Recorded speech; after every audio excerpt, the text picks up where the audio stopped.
we're going to start now. There are other people who are going to join us potentially, but we'll start with Sybil's presentation. So over to you, Sybil. Thank you very much, Gary.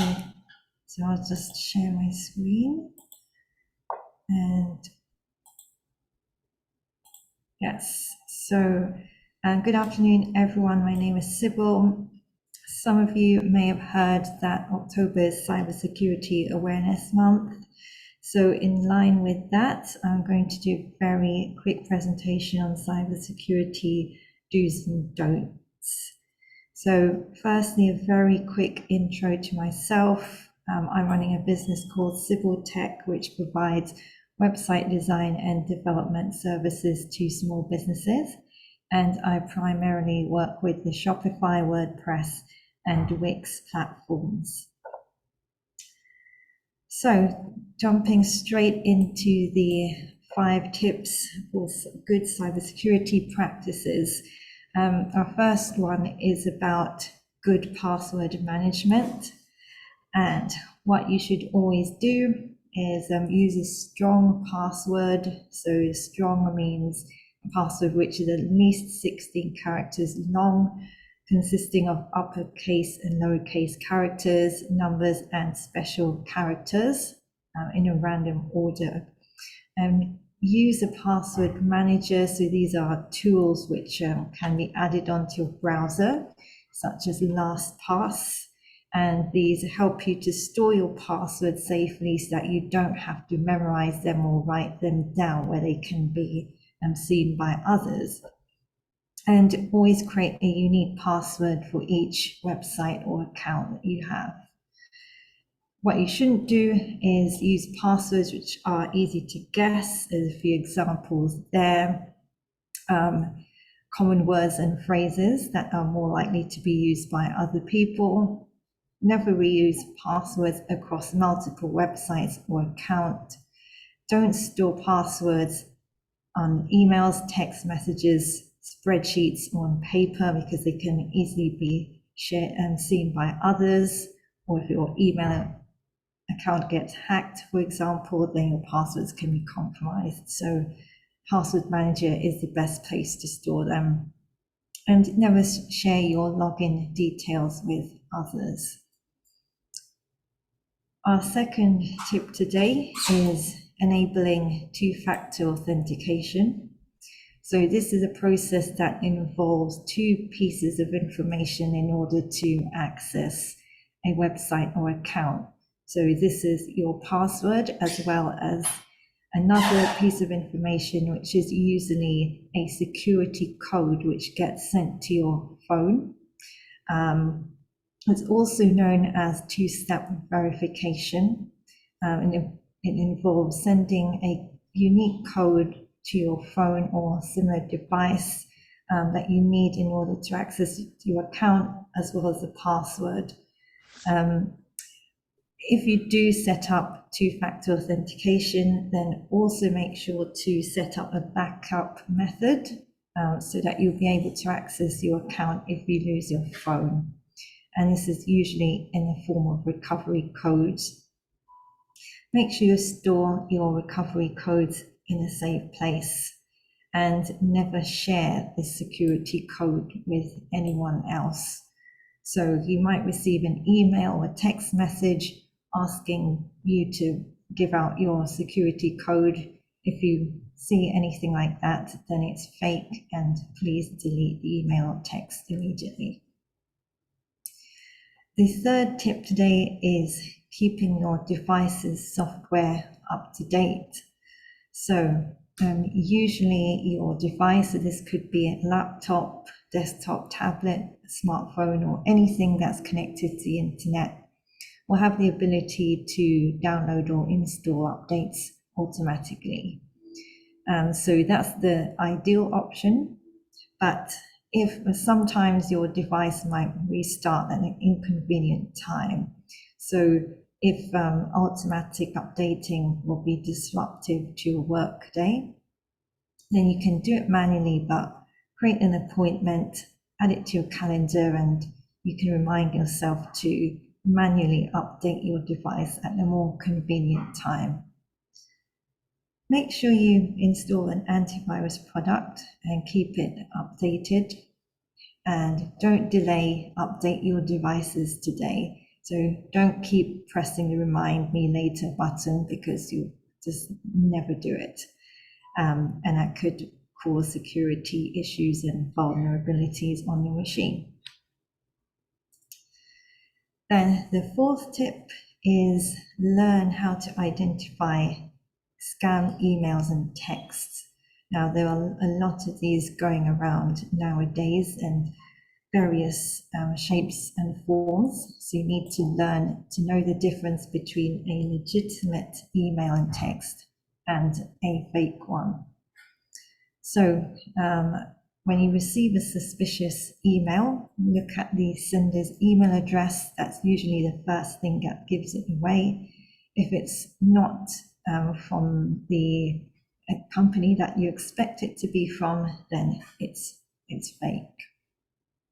So there's many emails disguising themselves as emails from Amazon, PayPal, Microsoft. And if you check the email address which doesn't match, then you know it's not legitimate.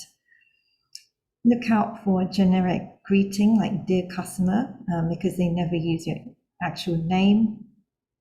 You might see some spelling mistakes, grammar mistakes, and some odd-looking images and logos. If you do receive a suspicious email, then you should report it. Usually your email program will have a report phishing email feature, which you should make use of. Then after you've deleted the email or text, after you've reported the email or text, then you should delete it immediately. And also warn others about these potential scams, because the more people we make aware of these, the more we can help others to avoid falling into these traps. What you shouldn't do is never click any links in suspicious emails or text messages. Never open any attachments because they may contain viruses, and never respond to these emails and texts. Then the last piece of advice we have today is about backing up your data. So my advice is to keep at least one backup in the cloud and at least one backup on a physical hard drive in a different location from where you usually work. And there's many cloud storage solutions out there today, for example, Google Drive or Dropbox, which can provide a limited amount of storage space for free. And don't forget to back up your work on a regular basis.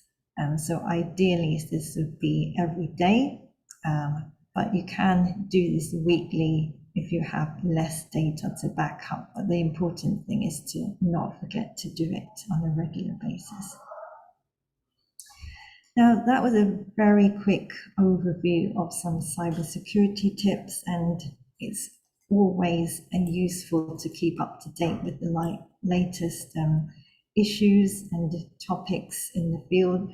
So I've given you a list of some useful resources to help you educate yourself. So have a look at the links on this slide. I've also written a blog post which explains what we've talked about today in more detail, and the link is at the bottom there. Okay, and lastly, here are my contact details. So that concludes my quick presentation today. And if you do have any questions, please do get in touch. Thank you. Okay, thank you, Sybil. If you can stop the presentation. If you've got any questions, either email us directly or put them in the chat, because Sybil has to go off to another meeting very shortly. For those of you that have just joined us, my name is Gary Parker, and I'm about to do a presentation on funding and support for your business. And I'm going to be followed by our resident accountant, Roger Ambrose, who's going to do a very short presentation like Sybil's done, and maybe take some questions, and then followed very briefly by Rachel Barham from the Federation of Small Businesses. So this is an action-packed hour or so. I'm going to get into the presentation now. Then just go back up to the top. Okay, here we go. The funding situation rapidly changes. This is the first more generic, wider presentation I've done since about June, July, and a lot of things have changed even since then, because for the past year we've been running a big business support program for Bexley businesses. But this presentation applies to any business wherever you are. It will take about 25 minutes. We will be sending out a summary of this in an email after the presentation today. But if you want the full presentation, you can buy that from us. The offer is in the email if you wish to do so, or look at the summary presentation, which is free, but it doesn't contain all the slides. So here we go. Here is our contact information and social media. We're a business support and fundraising organisation based in Southeast London, and here's all our social media. We've also got a YouTube channel. As I said earlier, this presentation may find its way onto that and some other media possibly linked in. So you can look at our media as well on this. Bit more about me. That's me pictured in our offices. C&T have been in business since 2003, and I've been the managing director since 2010, and there are a number of us who work here, including Sybil, who you just met. We'll start off, this is for people who are new to this, it can be overwhelming. So here are some places to start. The Government Finance Hub is a good place to start. You can do a customized search. This is a national database, so it's funding all over the UK. But you can customize it, but that's a very significant resource. Another good one, although this is for some, if you're running a bigger organization or you're a company, you may have to pay for this, but there is free access, and they leave it down to you to state what the status of your business is. They don't check it, but that's a very good site. Another very good one is the Entrepreneur's Handbook, which I'll mention a bit later, which has got 60 pages of grant funding information. Then we've got a blog called Sage Advice, which is produced by the people who produce the accounting software Sage. It's a very good blog site. It's got a lot of very good articles. Then there's two other national and regional government related ones. The Government Grants Hub, that's quite a small site and is not updated as often as all the others I've mentioned. And finally, another one I would recommend, which is the London Business Hub, which has got a lot of information about funding and business support, and it's got a lot of training and resource materials on it as well. So there's a lot. You don't take anything else in today, focus on those. And last but not least is your local authority website. There's been a lot of grants for businesses during the pandemic period. Many of these came to an end in March, April this year. Some continued. The one in Bexley I worked on continued till the end of September. But there are likely to be some new grant funding programs through a program called the Shared Prosperity Fund, but we don't know the details of that yet. Certainly in London, they should be clarified soon, and we will get that out to people as soon as it's in the public domain. But that's channeled through your local authorities, so keep an eye on your local authority website. So there's some good places to start. Here's another one, and I checked the phone number the other day because I'm sad, just to make sure it's still working. You can phone these people up or email them. This is the National Business Support Helpline. I mean, they may well filter you back down to local organisations like in London, the London Business Hub, for example, and other regional ones, but you can email them and you can call them as well, and there is the number. We'll look at some specific support very shortly, but here's a few that are worth noting. British Library, I'm going to talk about them a bit later, and South East Enterprise as well. My Funding Central I've already mentioned, and Enterprise Nation is always an interesting one. If you're a startup, they're having a big event in January. They have a kind of startups convention, really, which is always a very good event. I'm an advisor for Enterprise Nation, and they always put on some good events, and they have a lot of good live and online presentations, events, and tutorials. So again, worth checking out. This is the government finance hub. I mentioned this earlier.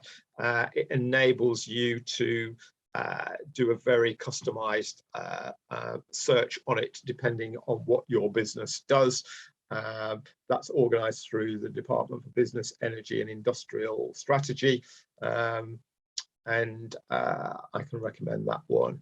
Here are some brand new funding links, because these do change. You know, the ones I mentioned are all current, but there's always new things, and old programs come to an end. But if you've got financial issues at the moment, it's well worth looking at these. First one is how to apply for a grant, although that's something we specialize as well. Indeed, our most viewed presentation on YouTube is how to write a funding application, so that's worth watching. There's another link there from the British Business Bank, which is a government-backed institution that helped channel funding during the COVID period to businesses, and they've got a very good section on financial options, which I can recommend. Simply Business is it's a business support publication, and again, they've got a lot of very good articles on funding.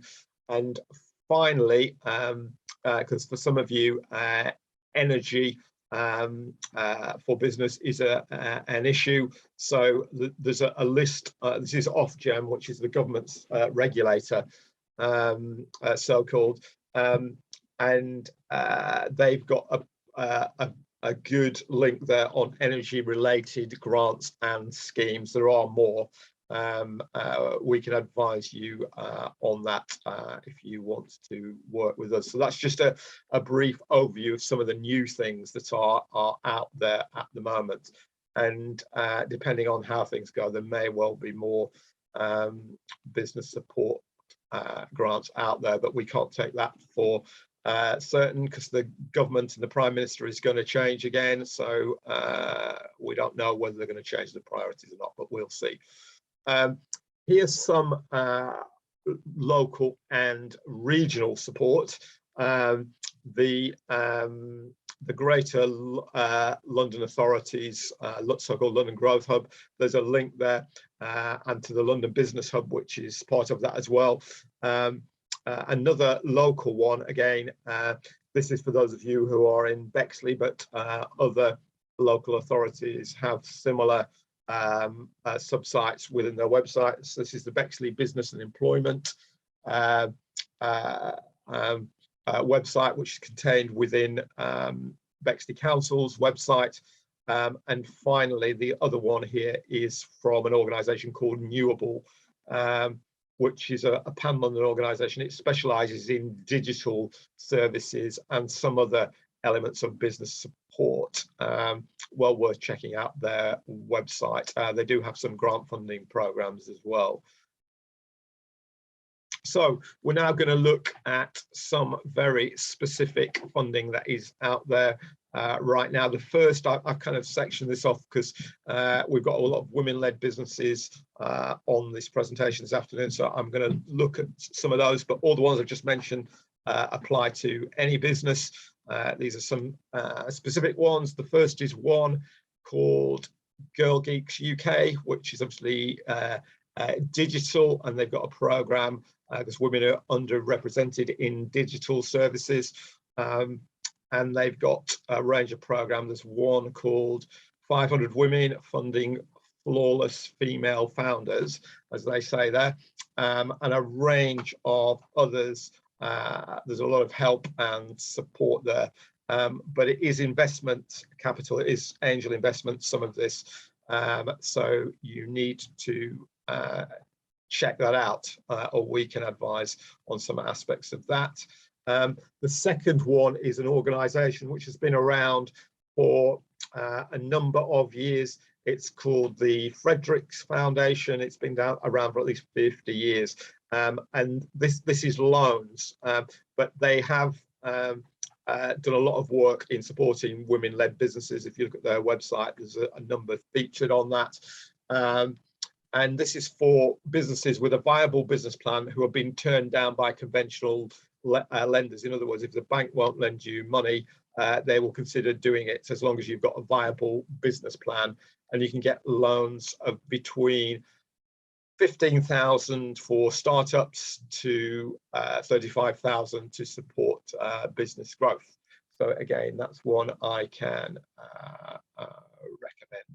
recommend. This is, again, this is another digital one. The last one applies to any business. This is the Innovate UK Innovation Fund vouchers. Innovate UK is a government-backed organisation that funds a lot of digital projects, and they have a rolling funding programme that is operating throughout the year. So look at that site if you want any more information about that. And finally, on this one, we've got the Global Fund for Women, which operates internationally. So you need to check the site out. But I know there's a number of people on this call who've got international connections. Then the Global Fund for Women aims to support organisations led by women which are making changes to advance gender equality and human rights in the community. But you need to check the website out for this because they do vary where they fund and what they fund regularly.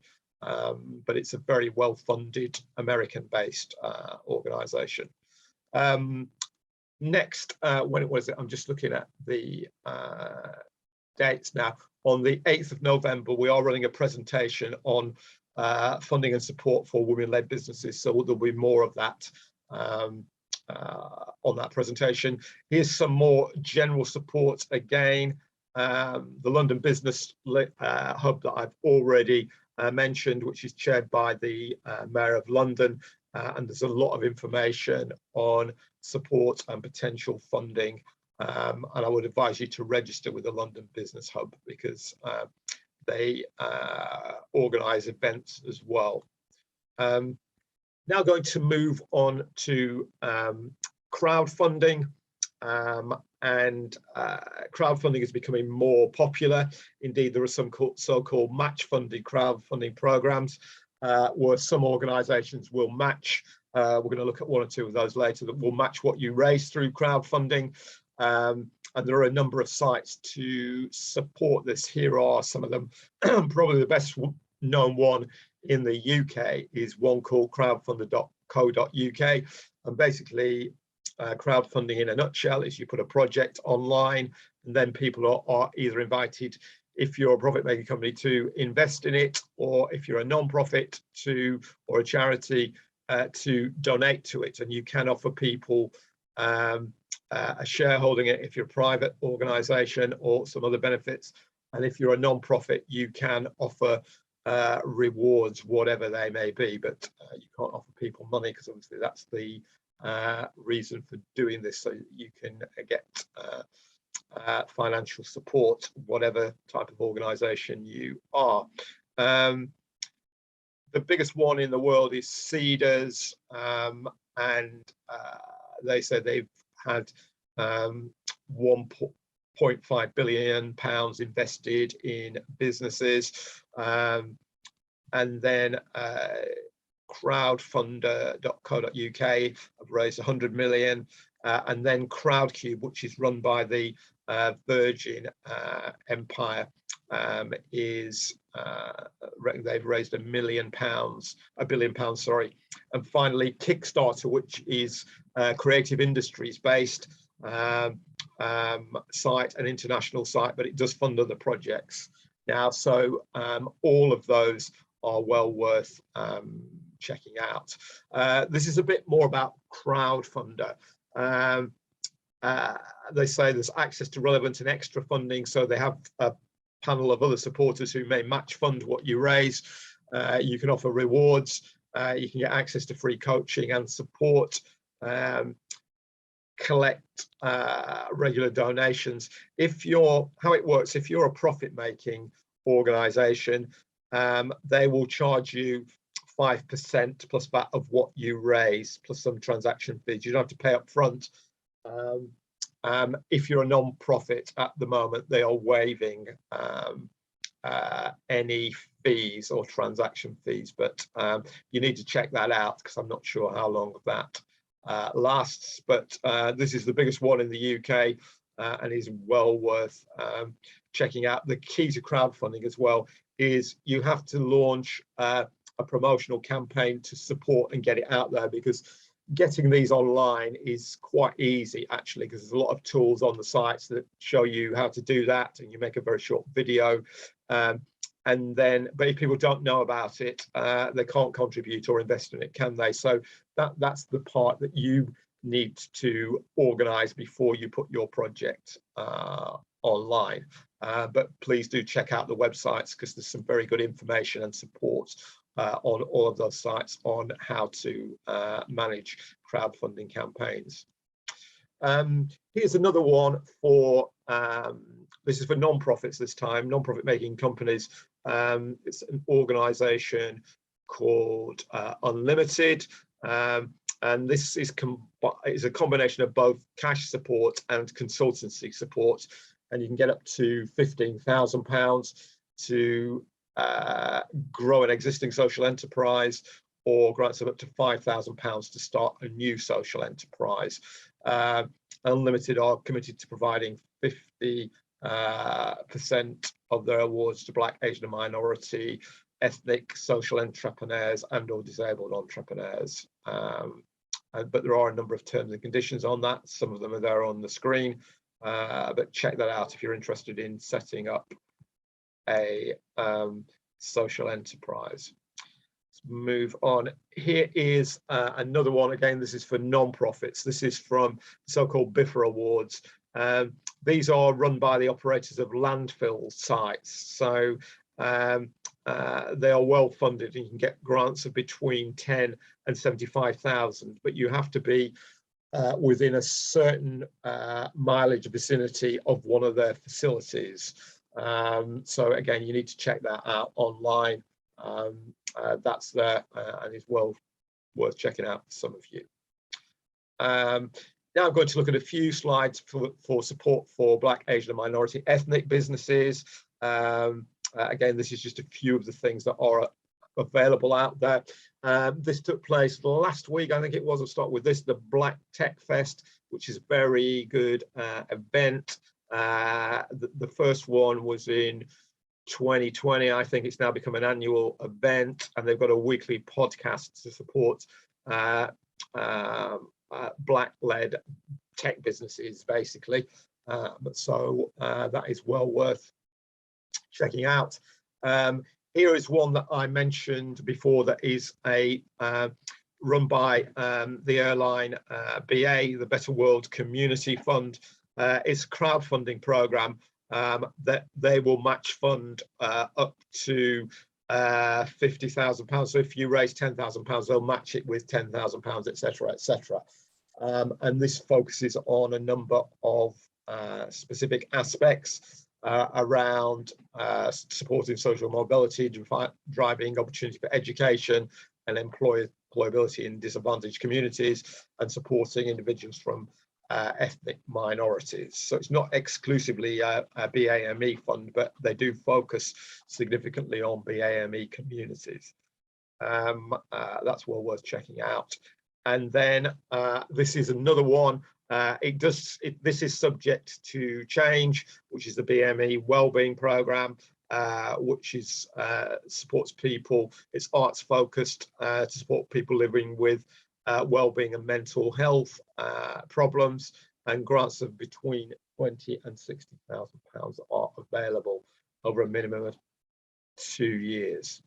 So finally, this is an organisation called MEWE 360, which supports Black-led not-for-profit, or rather it's a not-for-profit organisation that supports Black, Asian and minority ethnic entrepreneurs in the arts and creative industries.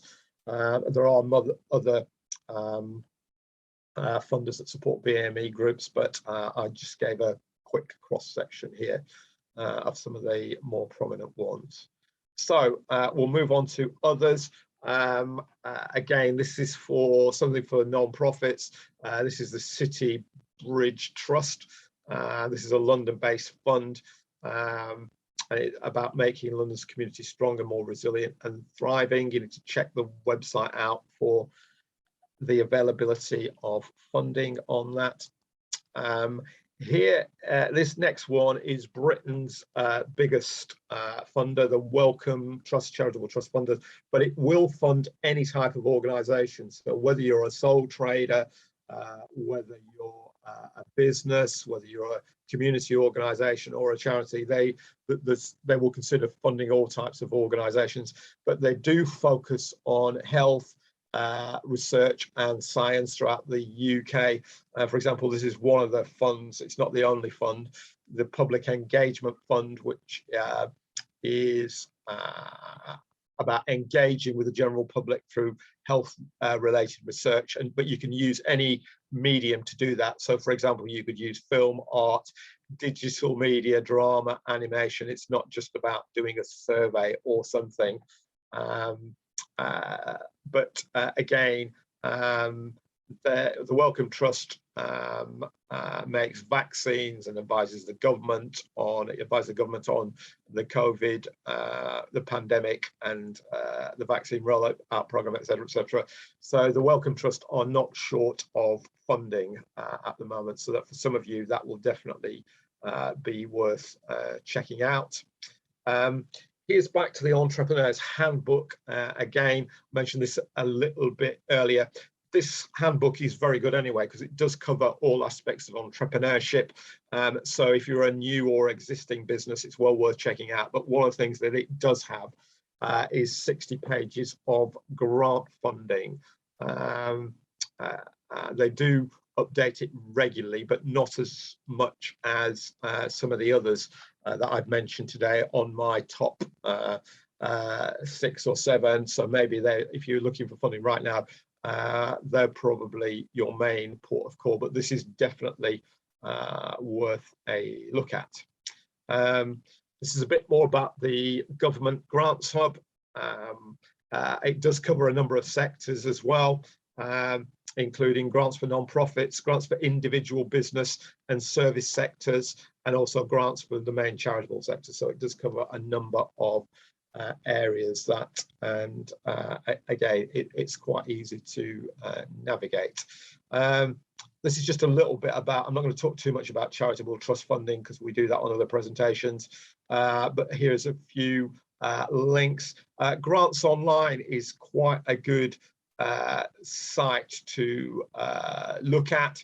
It is a pay site, but you can get some free access, and it does include funding for businesses and non-profit making companies as well as charities. So Grants Online is worth looking at, definitely. Here is one of the major public funding sites. It's called UKRI, UK Research and Innovation. And again, this is subject to change, but it's got a whole host of potential grants and funding across all academic disciplines and industrial areas, from medical and biological sciences to astronomy, social sciences, economics, environmental sciences, and the arts and humanities. So that is worth checking out. There's some of the link areas that they've got, but you know, it's worth looking at that particular site, because it has a lot of government and other public funding programs and information on it, and links to others as well, to international programs. Another one I mentioned earlier is the British Library. Again, the Business and IP Centre, they're doing a lot of work to support businesses.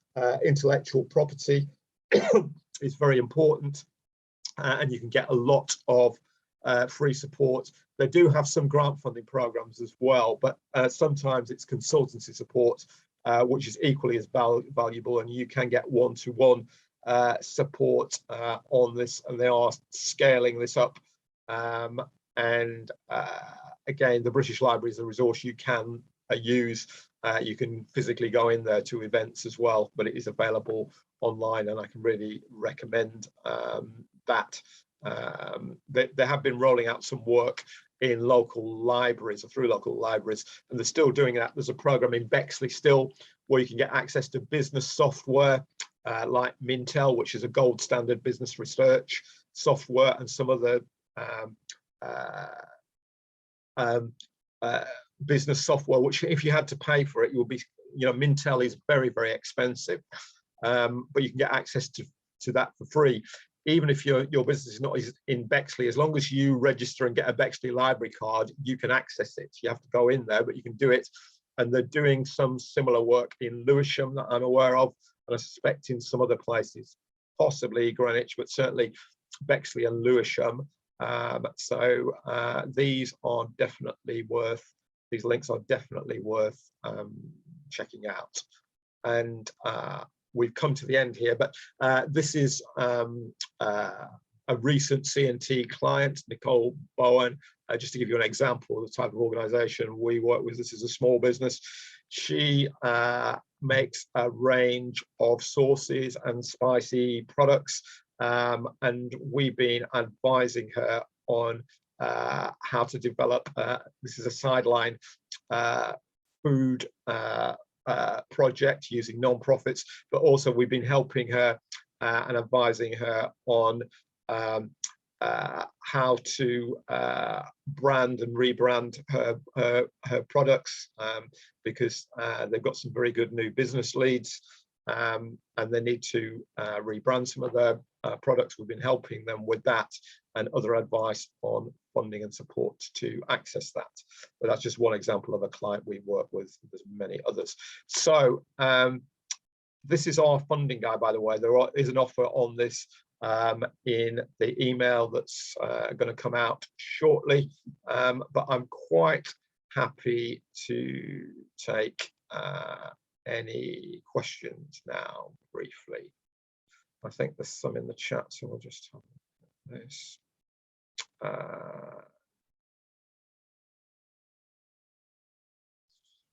Check. No. Tracy Shaw.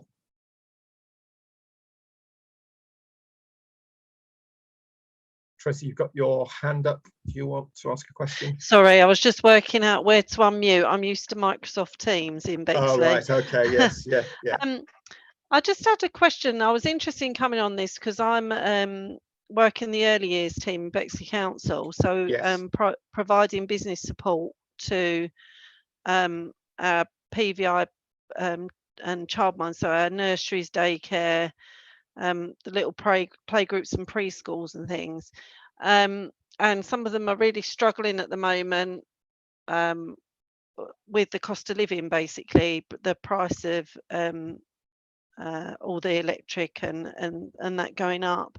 So we've got a few that are struggling. Yeah. Yes, we can advise them. Recruiting is another issue, but I was wondering how many of these grants are, because there's kind of nothing out there for them at the moment that they've not already applied for through COVID and things like that. And I wondered whether it would be relevant for them. Very much so. I mean, the first thing they should look at is, I did give a link in that presentation to the Ofgem. Yeah, I've scribbled that down. Yeah, because that's very, very important. But we're doing a presentation on the 24th of November about funding for sustainability related and environmental projects. So energy costs is one of the areas we're going to cover on that as well. But yeah, it depends how these businesses are constituted. If they're private companies, there is some funding out there. If they're non-profit, because some of them are charities as well, I know because I've worked with some. Yeah, there's a mix, really. Yeah, but those that are charities and non-profits, there's a lot they could apply for. So if you want to channel them through to me, private businesses, again, there could well be some grants out there, depending on what the circumstances are, and there may be some other recruitment and other incentives. I'd have to look at them in detail. So yes, so I would say in general, yes, there's definitely things they could apply for, not just because the government grants were very, very limited and were for the pandemic. There's £5 billion in charitable trust fund grants alone out there, and that money is still there. It's not going to change. So and childcare education is one of the biggest sectors that you can get them for. There's an organisation, for example, that supports children called the Blue Spark Foundation, and then some of them can apply to the lottery as well, amongst others, if they're non-profits. And then there's other potential funders, and they should, the link to the Department of Business, Energy and Innovation Strategies, DBIS, that's worth having a look at as well for those businesses. Okay, lovely, thank you. Okay, great. I can see, Angela, you've asked a question. When you mention not-for-profit organisations, I want to clarify, this includes CICs. Yes, it does. Community interest companies, yes. So that does include that. Okay, great. I'm now going to introduce our next guest, which is, and thank you, Rachel has joined us as well, who is Roger Ambrose, who's based here at the Engine House. And Roger is going to speak to you briefly about a number of issues around funding. So over to you, Roger. Yes, hello, Gary. Welcome, everyone. I'm an accountant. I've been working closely with Gary for some time. What I'd like to just discuss this afternoon, in the difficult times that we live, it's crucial that you are able to extract as much of your hard-earned income as you can in a tax-friendly, dare I say, tax-benign way. We don't quite know where we stand at the moment. We're meant to be having this budget speech on the, or equivalent of a budget speech on the 31st of October, but whether with our Prime Minister resigning today that goes ahead, we wait and see. But as things stand at the moment, we're looking at a corporation tax rate increasing by 6% from 19 to 25% on 6th of April next year. So for those of you who are trading as through the medium of your own companies, that's quite pernicious in my mind. And we want to try and do all we can to bring that money out as effectively and as with a low tax yield as possible. So bearing in mind we're looking at that 25% tax rate, the one thing I would say to you, that 25% rate will only affect companies whose profits are more than £250,000. If you are fairly new in business and your profits are anywhere below 50,000, you'll continue to enjoy that 19% tax rate. And for those whose profits fall between the 50 and the 250,000 pound parameter, we'll have something called tapering relief, which effectively is more than 19, but in effect less than 25%. So it's really only the larger companies whose profits exceed 250 will be really caught by the 25% band. And of course, those who are earning less than 50 or profits are less than 50, you're still okay. You're still in at 19%. And as I say, tapering in between. Dividend rates have gone up. So those of you who are used to taking low salaries or no salaries and dividends, of course, we're seeing a rise that's already in place. Dividend rates now 8.75, 33.75% if you're a higher rate taxpayer. But of course, with a company, you can decide how much money you withdraw yourself in the form of dividends or salary. And my idea this afternoon is to show you how you can bring more money out of that company with a 0 tax rate. Now, I'm conscious that some of you may be not working through through a company as such, and you are in effect sole traders. So I will be attempting to comment on how you can ensure that you claim as much as you can in your accounts for yourself.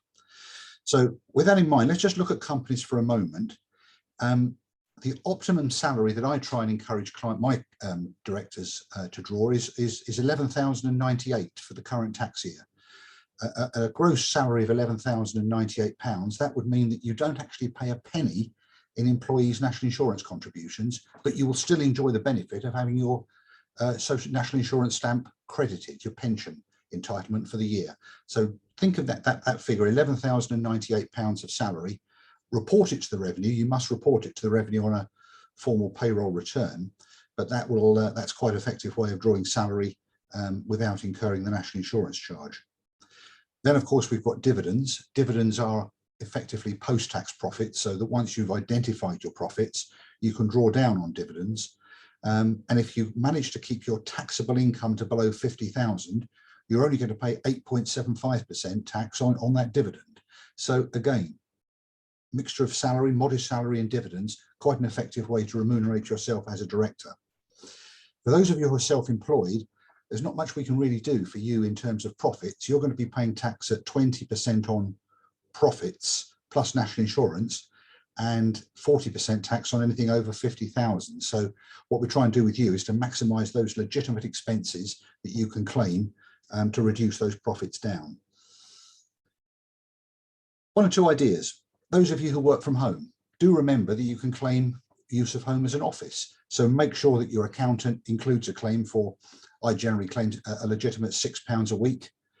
Make sure you draw that money out of the company. It's not just an allowance. That's money that the company owes you. So you can draw that £6 out per week or as a round sum towards the year end. There are other ways that you can calculate the use of home by square footage. But if you just want to keep life simple, £6 a week is legitimate. The revenue won't worry about that. Mobile phones. If you have a designated mobile phone, I would probably encourage you to get that in the name of the company, because curiously, the company can claim the entire cost. And although you may be using it for maybe 90% of the time for business, it doesn't matter. The revenue don't look at usage. Get the company paying the bill. If you use your vehicles, if you use a car for business, just reminding you of the rates, 45 pence a mile on business, 25 pence a mile if you do more than 10,000 miles. So for the first 10,000, we can claim 45p a mile. Mileage over 10,000 reduces to 25p a mile, but do claim it. As I say, I see it from time to time, individuals will say to me that, oh, my accountant claims it. He claims it for the company, but that's actually money the company owes you. So do ensure that you keep a record of your mileage and draw that money out of the company with a little expense docket. If you drive a motorbike, happen to ride a motorbike, 24p a mile. And if you actually cycle to work on business, it's 20p a mile. Just make sure that you can get those claims in. And that applies equally for the self-employed. Think about your mileage, keep an accurate record of your mileage, and make sure that in your accounts, if you are self-employed, you include an aggregate claim for your vehicle costs. Another interesting one, eye tests. If you're in business and you have an eye test, you're working on a computer a lot of the time, you need glasses for that purpose. Again, the company can claim it or can reimburse you tax-free. If you have a private medical checkup once a year, maybe BUPA or PPP, to keep yourself fit and well, just a check, not an operation, but just a medical check. Again, the company can pay that on your behalf. Why not let them? If you travel, If you're traveling and it involves an overnight stay, obviously you're going to claim your subsistence costs or get the company to pay the overnight hotel and meal costs. But you can also claim a £5 per night PERDM allowance. That's for your daily paper and maybe a call home. Claim it. And as I say, the important point here is to get that money out of the company. The company will claim it in its accounts, but that's money owed to you.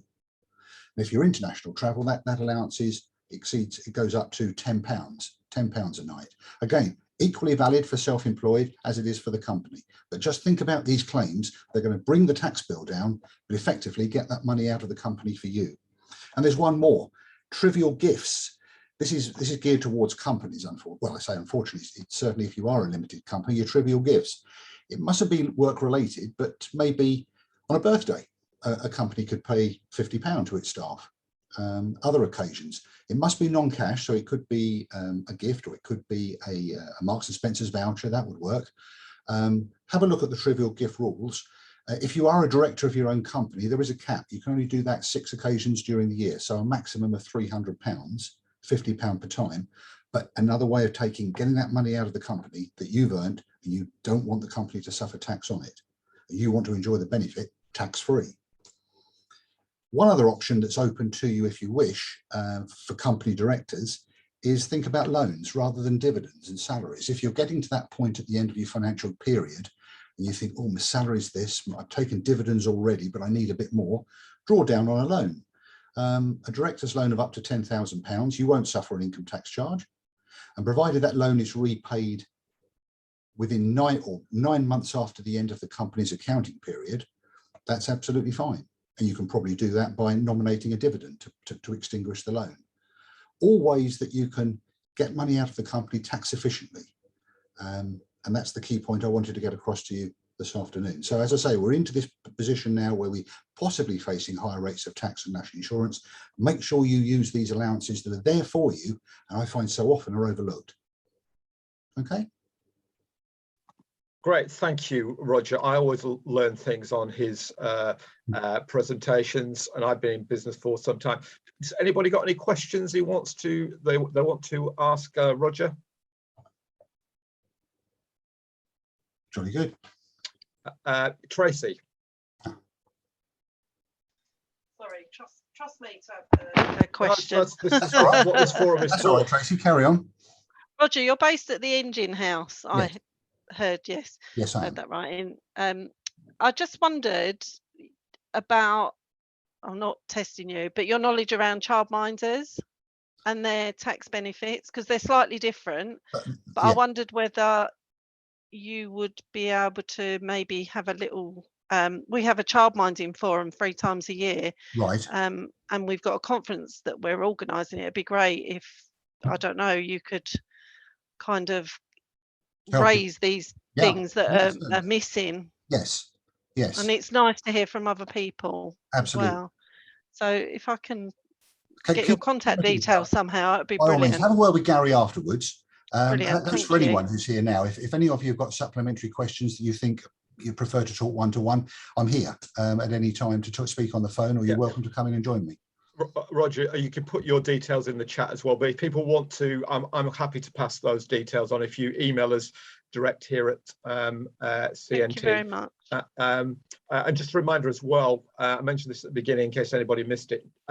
Next month, we've got, on the 8th of November, we've got a session on funding for women-led businesses. So if any women-led businesses want to ask any particular questions around accounting for their businesses from Roger, then please either let us know in advance or you can raise them on the day as well. But I just wanted to raise that with you.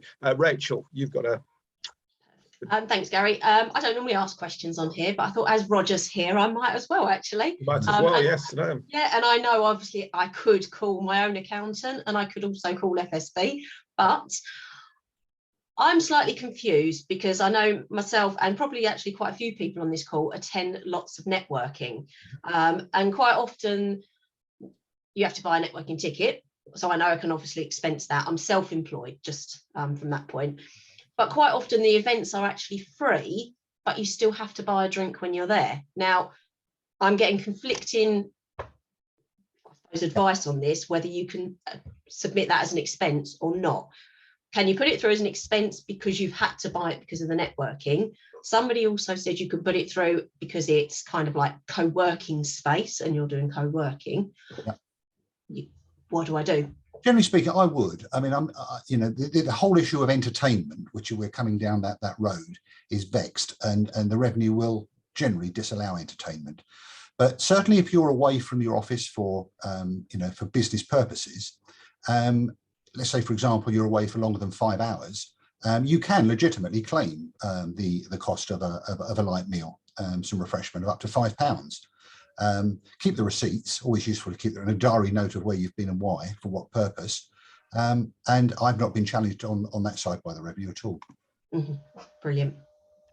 Yeah, thank you for that. Somebody's just asked, Ragcult said, would be great if Roger could come on the 8th. Thank you. He is coming on the 8th. That's the point I was making. Sorry if anybody's misunderstood. He will be there on the 8th to answer any questions. Yes. So anybody else got any questions for Roger? I can't see any at the moment, but as I say, contact him. Have a word with Gary, come through Gary, and or give me a call, and Gary will provide you with my contact details. Yeah, no problem with that. And thank you very much, Roger, for your insights as usual. Now we pass on to Rachel Barham for the final presentation from Federation of Small Businesses. Brilliant. Thanks, Gary. Hi, everybody. And it's good actually to see some names on here that I recognise. So one had to put up with my talk yesterday. So they're going to have to put up with it again today. And one's a member. So she's obviously heard it all as well. So my name is Rachel Barham. I'm actually a membership advisor for the Federation of Small Businesses. My question to Roger, I'm actually self-employed. I'm not an employee of FSB. So it means the advice and information I give you is actually impartial because I am a member myself, so I can actually talk to you from a member perspective. But for those of you that don't know what FSB is, it's actually a not-for-profit campaigning group. So we lobby government on behalf of self-employed and small business owners. We're actually the UK's largest representation of small businesses in the UK. So when we speak, government listens, and more often than not, they take our advice in regards to making their new legislations, making their new policies that impact small businesses. So by being a member, you're actually helping yourself. And I know quite often I'm going to pick on Tracy purely because I heard the sort of industry, but for example, childminders, the care industry, all of these type sectors, it's actually quite often us that actually gets the support that they need. So by being a member, you help us and you help other small businesses. But for people that have decided to join FSB, we also offer them a membership package, so a package of benefits that's there to support them with business. Because very often when you start your own business, it's all exciting and you can't wait and you're an expert. It might be an industry that you've worked in or it's your passion, but it hits you quite quickly how many hats you've now suddenly got to wear. All of a sudden, you've got to be a solicitor, you've got to be an accountant, you've got to be health and safety, HR consultant, you name it, you've suddenly got to wear all of these hats, and it can be very daunting. So what you need to do typically is actually look to external sources to support you in those areas, which unfortunately as small businesses, quite often you can be overcharged, you can get the wrong advice, and then you have to go through the process again. So FSB have built a package of benefits that is the foundations of business to help you with all of those areas, plus more. So it gives you the peace of mind that when you need advice and support, you can turn to us and there will be a benefit such as legal advice, employment advice, insurance, banking, etc., etc. There's also areas where we can save you money. So things like your insurances, quite often that can be quite daunting when you set up. And even when you have been running a business, it's amazing how many times we speak to small business owners that are either over or underinsured or have totally the wrong insurance because they've Googled what they think they need. And actually it turns out it's the wrong one. So we can help you make sure that you've got the right insurances in place And quite often we can actually quote you to see if we can bring the cost of those down when they're up for renewal. Not knowing what everybody's businesses do, you've also got other benefits in the background that are there to protect you as a business. So if you are offering credit to your clients, there's also credit check facilities, so you can actually look at the businesses you're working with and actually decide whether you want to give them credit. Because I know quite often we look at the bigger organisations and think, yeah, they're going to be great payers because they're big, but actually sometimes they can be the worst ones. So we can help you decide what you want to offer your customers. For those of you that do offer credit and you invoice for the work that you've done, there's also things like debt recovery. So we give you the first stage debt recovery letters for free, so that you can push them to pay the debts that you're owed. But also, if for some reason they still don't pay it, then we can actually help you further and chase the debts through the courts and all the way through to liquidation if need be. There are charges for those sorts of things, but they're always at preferential rates. So any of the additional services on top of the benefits that you use, because of the size of us, I suppose we've got the buying power that has secured preferential rates for everything for you.